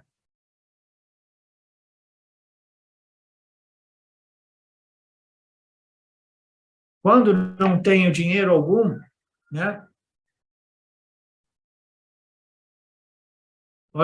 100 rupias pode ser administrada, uma vez que eu tenha 100, então o próximo plano é meu. Então, quando eu não tenho dinheiro nenhum, então tudo bem, eu tenho desejo pelo dinheiro. Aí eu tenho dinheiro, aí quando eu vi, nossa, agora eu tenho até uma conta bancária e tenho 5 mil reais, né? Aí o que ocorre? Não, 5 mil não me dá nenhuma segurança, eu preciso juntar 20 mil, né? E botar na poupança. Aí quando eu tenho 20 mil, se eu falar 20 mil, não dá para mim comprar uma casa, eu tenho que juntar 200 mil, né? E aí vai sempre adiante, né? O desejo é insaciável. Então, quando eu tiver alguns milhões, então eu vou querer alguns bilhões. Aí eu vou querer ser político. Quando eu for uma pessoa supermilionária, eu digo a riqueza tem um valor monstruoso. O desejo pelo patrimônio, pela riqueza é uma coisa que eu realizei e agora existe alguma coisa superior à riqueza, né, ao dinheiro, que é o poder, o desejo pelo poder, né? As pessoas que são muito ricas, elas dizem que superior à riqueza, né, o dinheiro, é o desejo pelo poder. Uma pessoa se sente poderosa, né? Agora sim, agora eu sou um político poderoso, eu tenho poder sobre, né, o meu povo, né, etc. Então, o desejo jamais é uma fonte de resolução para a problemática humana. Depois de ser um grande governador, eu quero ser o primeiro-ministro, depois eu quero ser o imperador dos céus, eu quero ser o imperador Indra, né? Então, não existe fim para os desejos. Eu quero ser Shiva, eu quero me tornar Vishnu. O resultado prático é o quê? Não há fins para os desejos. Por quê? É assim, porque os desejos jamais terminam. E qual é a razão? A razão é essa. Todos os desejos são expressões diferentes de um único desejo básico. Todos os desejos são expressões apenas de um desejo básico. O que é esse desejo básico? Agora me sinto apurna, incompleto, não estou completo comigo mesmo. Eu tenho desejo por purna. Então, a minha primeira exposição foi exatamente, perfeitamente alinhada com a exposição do Swamiji.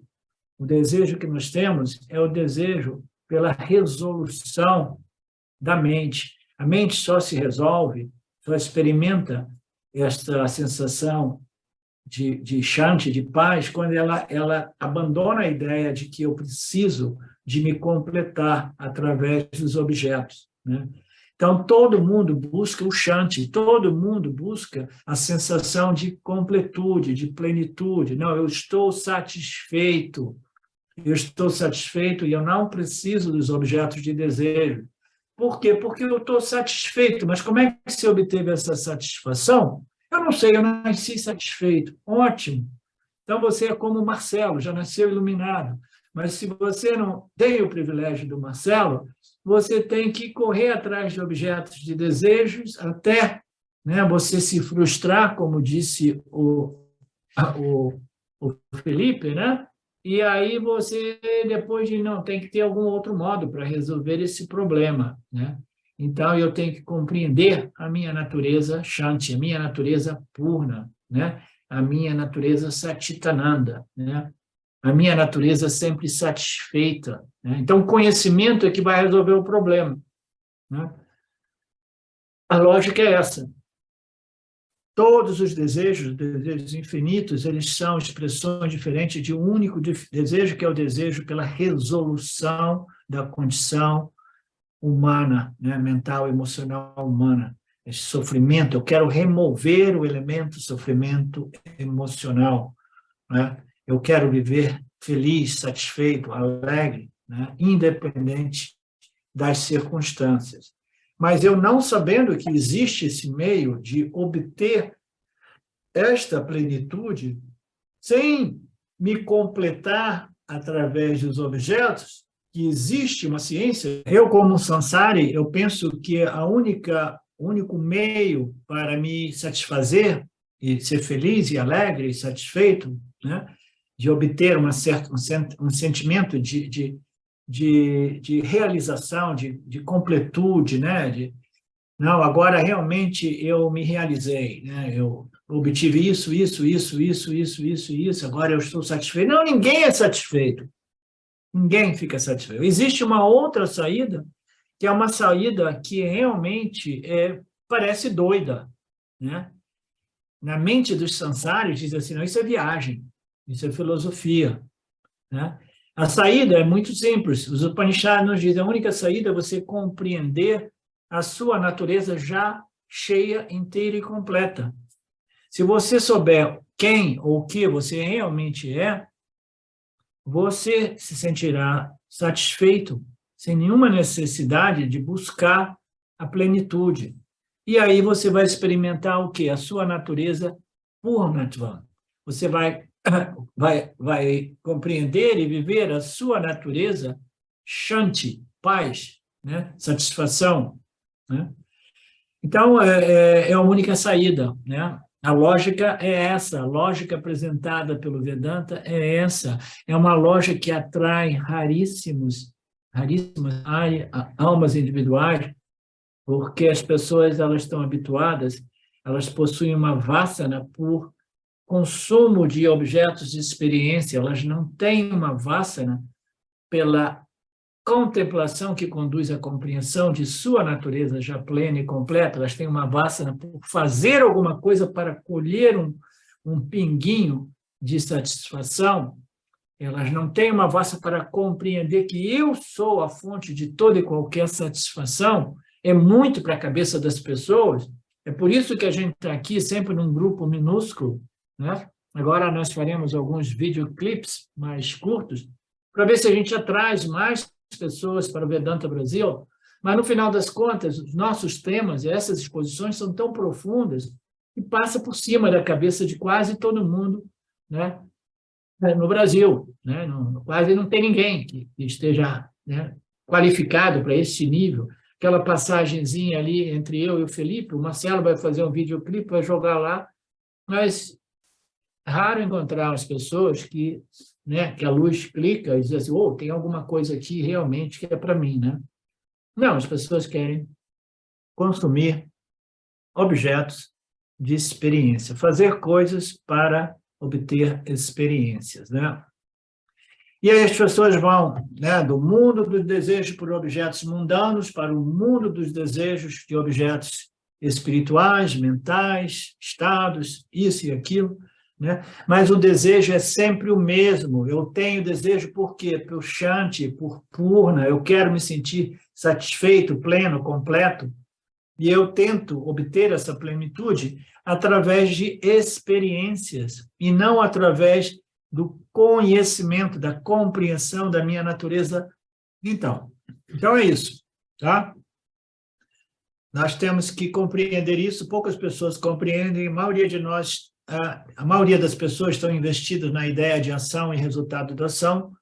As pessoas se sentem incompletas porque elas são totalmente identificadas com o corpo-mente, que é, por natureza, né, limitado. E esse é o problema. E a gente cai nessa energia de desejo que é insaciável, né? E, no fundo, tudo que a gente precisa é reconhecer, putz, grilo, né? Eu já sou pleno e completo, a minha natureza é purna, a minha natureza é Shanti, a minha natureza é segurança, etc, etc. Então, é muito sutil, é difícil para as pessoas valorizarem devidamente esses conhecimentos.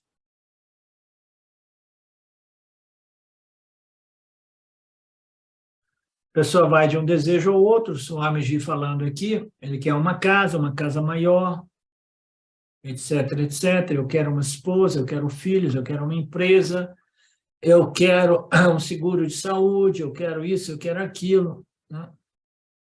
O Vedanta diz que você não precisa de querer nada.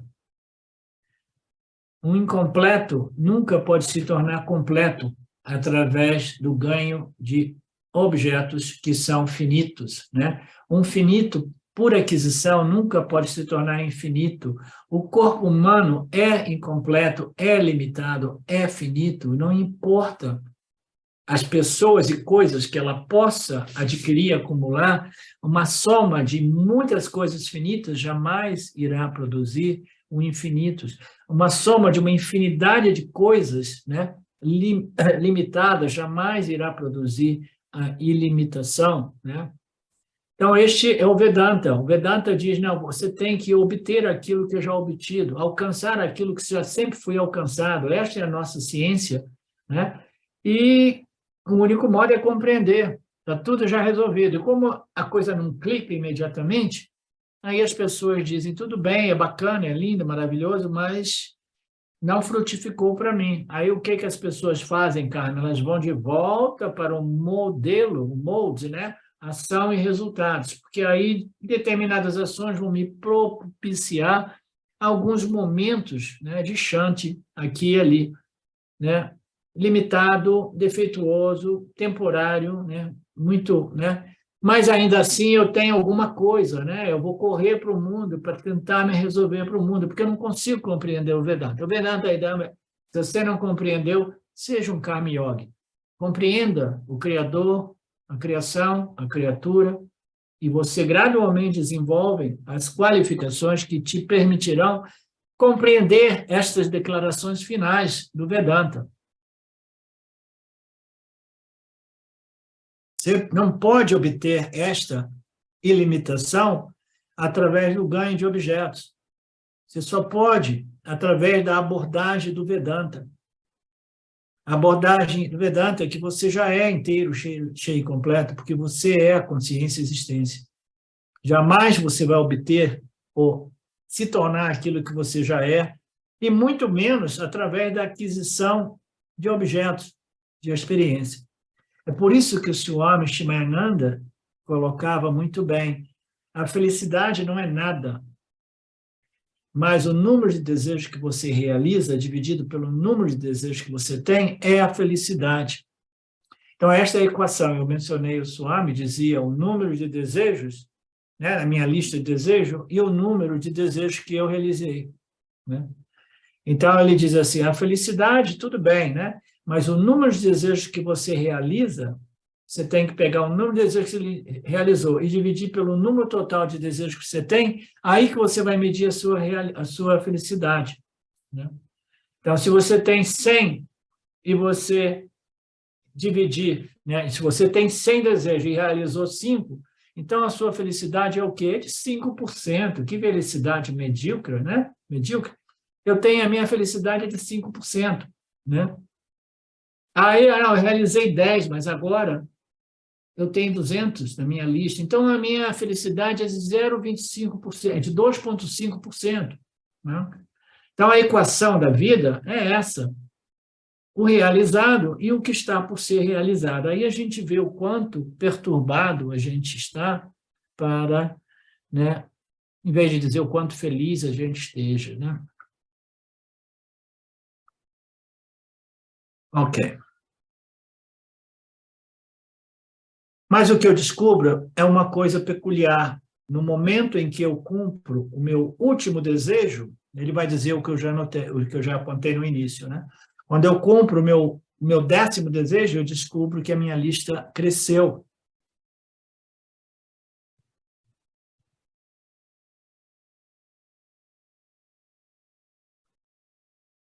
Ok, então, quando você realiza o primeiro desejo, a felicidade é 1/10, quando você realiza o 10º, a felicidade é 1/1000 e assim por diante.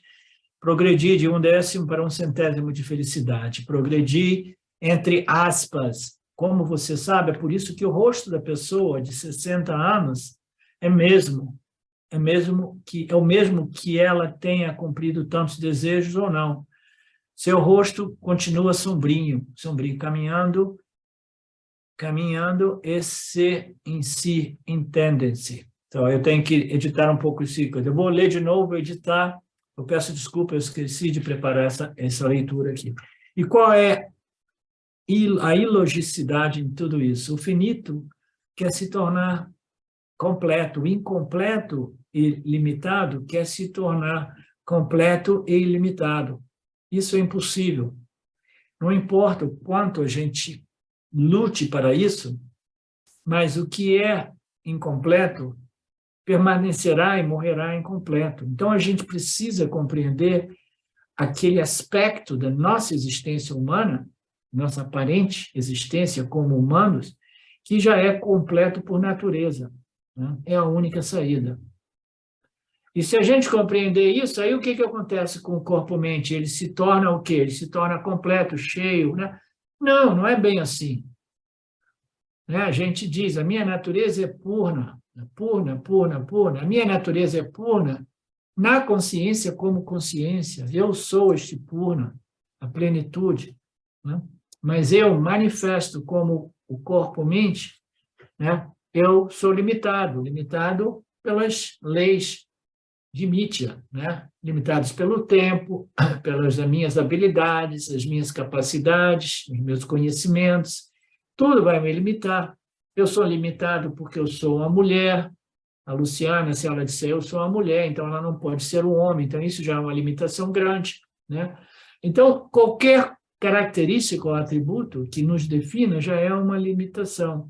Então, se eu compreendo a minha natureza insátia como plena, inteira, completa, né, eu vivo ainda como, em minha natureza secundária, aparente, neste complexo mente limitado, mas do ponto de vista da compreensão da minha natureza completa. Então, isso tem um efeito, que eu chamo às vezes de bônus, né, que permite ao indivíduo viver neste mundo através de sua identidade secundária, mas desfrutando da compreensão de sua identidade primária. Então, me permite o quê? Me permite de compreender a minha natureza purna e ainda assim viver encarnado através de um veículo de experiência que é limitado, né? Limitado, mas ainda assim, e incompleto, né, em termos de características e habilidades e poderes. Então, esta entidade, este agente que experimenta o mundo, que é limitado, ele sabendo da sua natureza intrínseca, como há ilimitação, há plenitude, ele desfruta dessa experiência humana, né, com um senso de plenitude que se refere à sua natureza absoluta, mas ainda assim vaza ou transborda para a natureza secundária do indivíduo. É há anos que eu tento descrever esse fenômeno. A minha natureza, né, absoluta, primária, real, é purna, mas eu vivo através da minha natureza limitada e incompleta e temporal. Mas a compreensão da minha natureza purna em Satya, ela vaza, porque Satya está permeando esse complexo corpo-mente, e esse complexo corpo-mente desfruta deste senso de ilimitação e plenitude, embora o próprio complexo corpo-mente seja limitado, tá? E incompleto. Mas ainda assim, porque ele é uma mistura de Satya e Mithya, o indivíduo com este conhecimento, ele desfruta desta sensação, deste sentimento. A minha natureza real não são as energias, não é a configuração corpo-mente, a minha real natureza e identidade é Satchitananda. Portanto, seja o que for, deixe que a morte chegue, mas eu sou aquilo que é atemporal, que é imortal, porque eu sou Satchitananda. Este é o benefício, porque você transferiu a sua identidade no seu aspecto purna e você continua vivendo através da sua identidade inferior, aparente, que é a purna, mas você vive com o bônus de saber da sua natureza purna, você vive a partir daquela identidade, tá? Não importa, né? O corpo-mente, ele pode ser apurna, limitado, etc., mas eu sou a consciência purna, né? Então, é isso o benefício do autoconhecimento.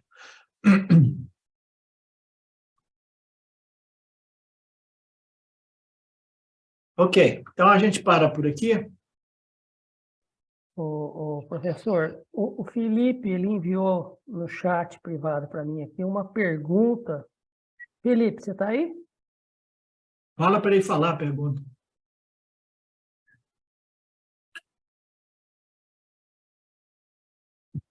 Se ele ainda estiver. Porque depois ele mandou, eu estou vendo o nome dele aí, tá vendo? E aí ele disse que ia precisar sair e que se não desse para perguntar agora, ele perguntaria depois. Mas tá Não aqui. fala a pergunta dele. Fala a pergunta dele. Será que o professor poderia fazer uma pequena explicação sobre Duryodhana? O pecado dele era o vício de jogar dados e perder o reino, ou era enganar Arjuna nos jogos de dados? Em outras palavras, ele foi vítima de seu vício de jogar dados, ou ele foi quem enganou a família de Arjuna? Ok, eu não vou nem entrar nesse mérito, é irrelevante, tá? Duryodhana é o símbolo do Adharma, muito embora ele tenha sido educado pelo Dharma, ele sabe o que é o Dharma, mas ele não resistia às suas tendências adármicas. Nós vimos que tudo isso é devido a essa ignorância espiritual, né? E através dessa ignorância, toda pessoa ignorância, ela acaba, né, violando, enganando, mentindo, porque ele queria ser o rei, ele não aceitava que Arjuna fosse ser o próximo rei, né? Então, ele fez o que ele fez. Ok? A gente se vê novamente no próximo sábado, Ishvara permitindo. Om Purnamada Purnamidam Purnamudachyate Purnasya Purnamadaya Purnameva Vashishyate. Om Shanti Shanti Shanti. Namastê, obrigado a todos vocês. Até a próxima. Olá, queria trazer aqui para vocês o quanto eu tenho me beneficiado dos ensinamentos do Vedanta. esses ensinamentos do Vedanta, eles mudaram a minha vida, o meu estilo de vida, né? A partir de uma compreensão sobre Jagata, o mundo, sobre essa pura inteligência, Ishvara, sobre o Jiva, né? A mente, o funcionamento, sobre a aplicação do Karma Yoga diariamente na vida, o quanto isso beneficia a purificação da mente, né? Para poder daí acessar aquilo que é mais valioso. Aliás, eu diria sem valor estimável, inestimável, né? Uma riqueza profunda, que é a compreensão sobre os ensinamentos de Satya, a consciência, a existência ilimitada que sou. Bom, eu sou uma aluna de Vedanta, desse grupo Vedanta Brasil, que iniciei a jornada, estou no começo da jornada, mas essa jornada seria impossível sem o apoio diário de um professor qualificado, o professor Arlindo Nagar, nosso professor, que dedica a sua vida, que dedica as batidas do seu coração exclusivamente para o ensino do Vedanta. Ele gosta de usar a frase, o coração que se doa recebe. Então ele é esse coração que doa. E aí a minha pergunta e o meu convite é: e você? Tem se beneficiado também dos ensinamentos, da compreensão, da clareza desses ensinamentos que são trazidos para nós? Sim? Se sim, o coração que doa recebe. Então o convite é: se você se beneficia, você pode também fazer uma doação. Essa doação, ela é necessária, apropriada, para a manutenção, né, desse ensinamento vivo diariamente para nós. E é um convite para que a gente possa nutrir esse grupo com o dar e o receber. E se você se beneficia, tenho certeza, qualquer valor mensal é suficiente. É o valor que o seu coração sentir, mas é um valor apropriado. Bom, meu recado é esse. Eu agradeço imensamente e não tenho palavras para dizer o que é o Vedanta na minha vida. Só dizer gratidão. Gratidão Ishvara, gratidão professor, gratidão a Sampradaya, gratidão. Obrigada.